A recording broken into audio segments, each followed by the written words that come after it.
Hello friends, आप सभी का स्वागत है टारगेट आरएस प्रोग्राम के डे 8 में।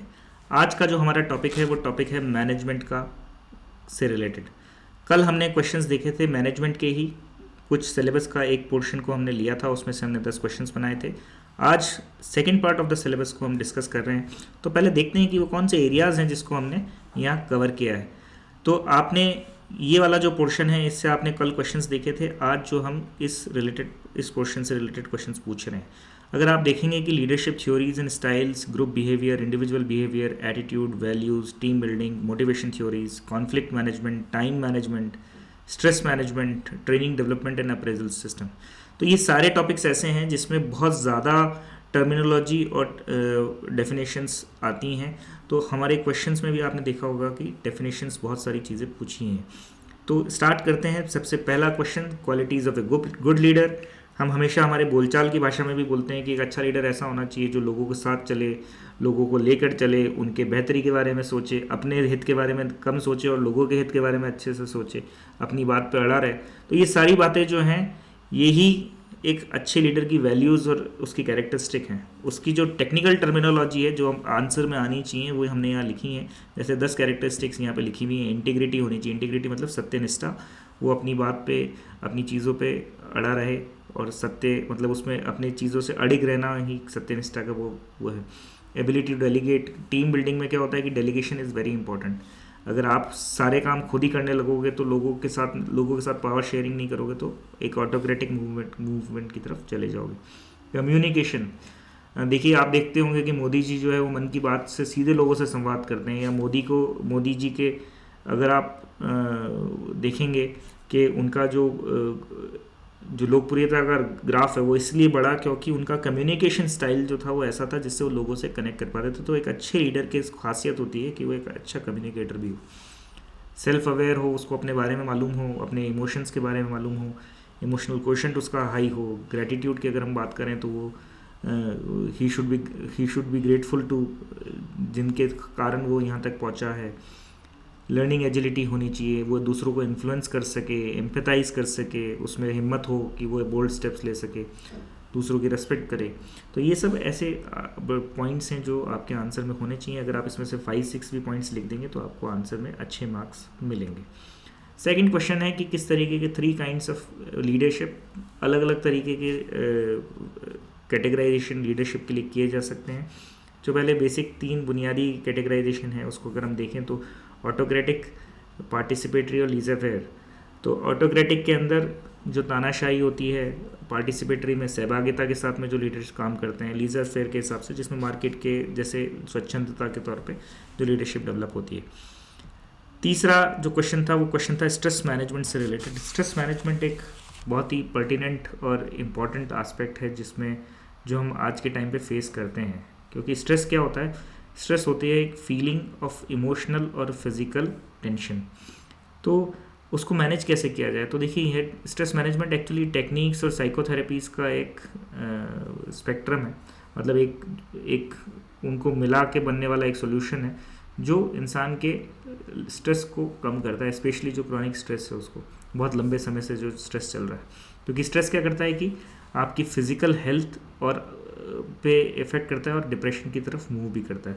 तो इसको कैसे हैंडल किया जा सकता है? तो आप आंसर में 4 A's ऑफ स्ट्रेस मैनेजमेंट जो एक आंसर वो है उसको कर सकते हैं कि अवॉइड अननेसेसरी स्ट्रेस को अवॉइड करिए, एल्टर द सिचुएशन, जो आपकी स्थिति है उसको अल्टर करने की कोशिश करिए, या उसको अडॉप्ट कर लीजिए उस सिचुएशन के अकॉर्डिंग अपने आप को, या एक्सेप्ट कर लीजिए कि जो चीज़ आप नहीं बदल सकते हैं। तो अगर ये 4 A's ऑफ स्ट्रेस मैनेजमेंट अगर आप आंसर में लिखते हैं तो definitely you will get good marks.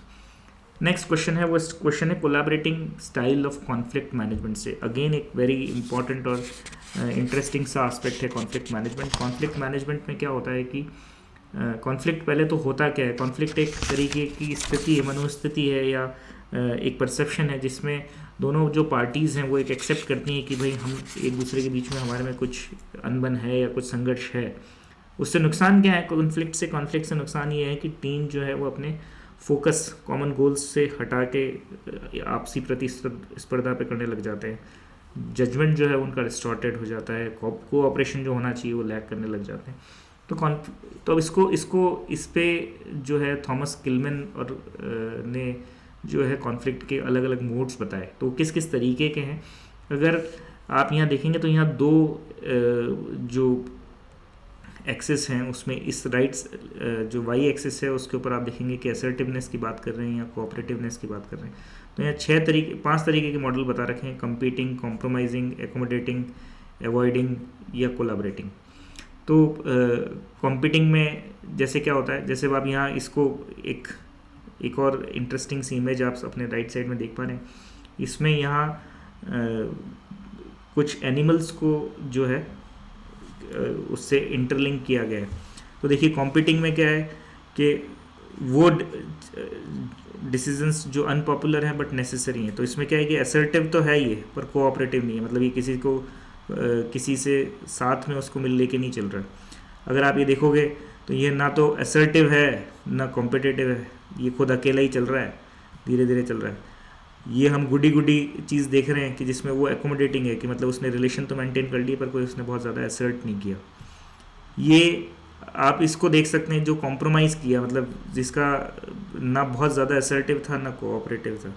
और ये जो है ये है कोलैबोरेटिंग स्टाइल। कोलैबोरेटिंग स्टाइल का मतलब क्या है कि जिसने लॉन्ग टर्म प्लानिंग भी करी, टीम एफर्ट भी किया, असर्टनेस भी दिखाई और कोऑपरेटिवनेस भी दिखाया। तो अगर हम कोलैबोरेटिंग स्टाइल को, अगर मैं यहाँ आपको कुछ कीवर्ड्स को हाईलाइट करूँ तो आप यहाँ देखेंगे कि कोलैबोरेटिंग स्टाइल का जो है is one where there is high concern for relationships and high concern for achieving one's own goal. मतलब अगेन इस पे अपन जाके देखते हैं तो ये असर्टिवनेस में भी हाई है, असर्टिवनेस में भी हाई है और कोऑपरेटिवनेस में भी हाई है। तो मतलब दोनों चीज़ों को बैलेंस जो करता है वो that model is called as collaborating style. Next question जो है वो क्वेश्चन था हर्ज़बर्ग मोटिवेटर फैक्टर। हर्ज़बर्ग अपनी थ्योरी में ये कहते हैं कि 2 तरीके की चीज़ें होती हैं। अगर कोई मान लीजिए जॉब की बात कर रहे हैं तो जॉब सेटिस्फायर और जॉब डिससेटिस्फायर। जॉब सेटिस्फायर में क्या होता है कि मतलब तो उसको उन्होंने मोटिवेटर और हाइजीन फैक्टर्स में बांटा। जैसे अगर मैं कहीं किसी कंपनी में काम कर रहा हूँ और मेरी कंपनी में खेलने की जगह है या मेरी कॉफ़ी वेंडिंग मशीन लगा रखी है, तो हो सकता है कि वो मेरे को अट्रैक्ट करती है और मेरे को अच्छा लगता है ना, फील गुड टाइप का फीलिंग होता रहता है। या मेरे वहाँ पे जो दोस्त हैं वो आपस में मिल के काम करते हैं या अच्छी बॉन्डिंग है हम लोगों में, कंपनसेशन जो है वो भी ठीक है, स्टेटस जो है वो भी ठीक है। पर ऑन द अदर साइड अगर मैं देखूं, पर क्या ये सारी चीज़ें जो हैं ये मेरे को उस जॉब में बहुत लंबे टाइम तक रखने के लिए सफिशिएंट है क्या? तो आंसर है नहीं।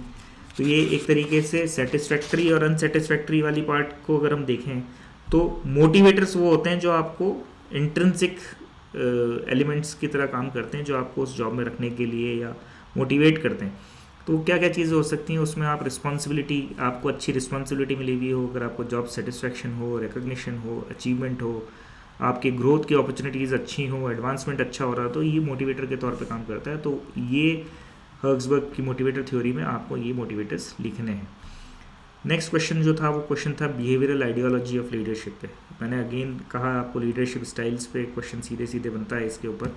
तो यहाँ पे अगर हम बिहेवियरल आइडियोलॉजी को देखें तो behavioural ideology it's a theory, management philosophy जो क्या कहती है कि लीडर्स अकॉर्डिंग, मतलब जो लीडर्स हैं वो they should display through their action, मतलब वो अपने बिहेवियर को डिस्प्ले करें कहाँ पे? अपने वर्क प्लेस में। उसके ऊपर उनका एवेल्यूएशन होता है, जिस तरीके का बिहेवियर वो डिस्प्ले करते हैं। तो इस थ्योरी को जो सपोर्ट करते हैं वो बिलीव करते हैं कि इफेक्टिव लीडर जो है वो उसको एक सर्टेन सेट ऑफ बिहेवियर जो है उसका आना चाहिए।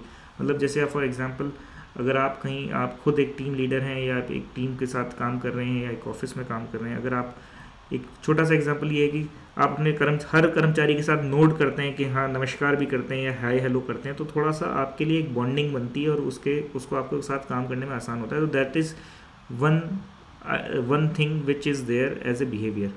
वहीं एक सिमिलर टाइप की आइडियोलॉजी होती है, वो ट्रेड थ्योरी पे डिपेंड करती है कि आपकी कैरेक्टरिस्टिक्स कैसी हैं।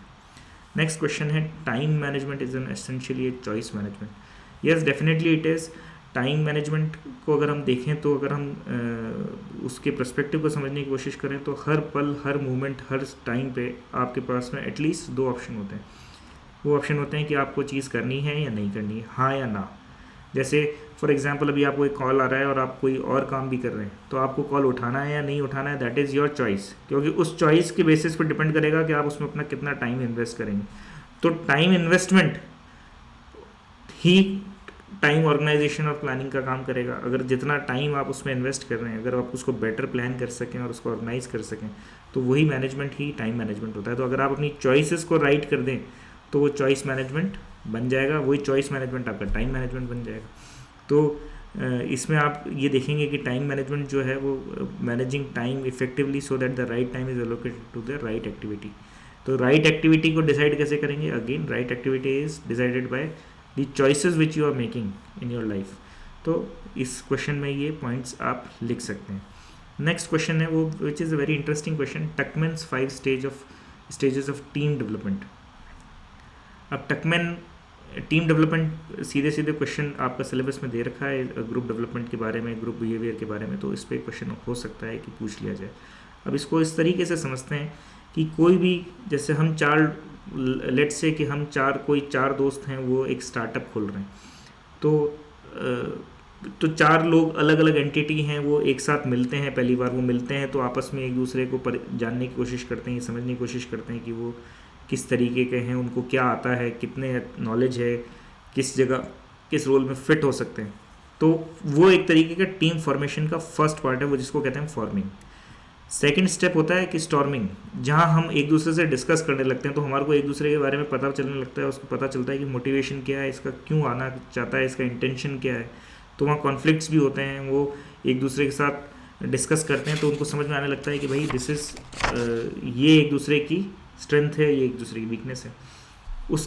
तो स्टॉर्मिंग के प्रोसेस के बाद में जब आपस में वो एक तरीके से कहते हैं ना, धूल छटती है, तो धूल छटने लगती है और एक दूसरे को समझने लगते हैं, वो कॉन्फ्लिक्ट रिजॉल्व होते हैं, तो वो प्रोसेस होता है नॉर्मिंग, जिसमें लोग एक दूसरे के साथ जुड़ना शुरू होते हैं और हायरार्की सेट होती हैं। फिर जब एक टीम की हायरार्की सेट हो गई, टीम में आपस में कोऑर्डिनेशन बनना शुरू हो गया, तो फिर वो उनका गोल की तरफ काम करना शुरू कर देते हैं और वो एक तरीके से अपना जो एनर्जी है, सिनर्जी है, वो इस्टेब्लिश कर लेते हैं। तो उस प्रोसेस को कहते हैं परफॉर्मिंग। एडजॉर्निंग जो था वो एक लास्ट स्टेप जो था वो बाद में जोड़ा गया, जिसका मतलब होता है कि कई बार जो है, अगर मान लीजिए एक स्टेज के बाद में ये लगता है कि नहीं, अब हमें अलग अलग सेपरेट होकर काम करने की ज़रूरत है या हमारा ग्रोथ रुक गई, तो वो जो टीम जो एक दूसरे से अलग होती है, तो वो एडजॉर्निंग कहते हैं उसको। आप यहाँ इमेजेस जो दे रखी हैं उसके थ्रू भी समझ सकते हैं। देखिए जैसे यहाँ पे 3 जने आके मिल रहे हैं, फिर आपस में दोनों में कॉन्फ्लिक्ट है, यहाँ पे उनकी हायरार्की सेट हो गई, ये फिर वो परफॉर्म करते हैं, स्टार इसलिए दिखा रखा है, और ये फिर अगर आप देखेंगे तो वो अलग अलग हो रहा है। तो ये एक प्रोसेस है जिसका टीम डेवलपमेंट से रिलेशन है।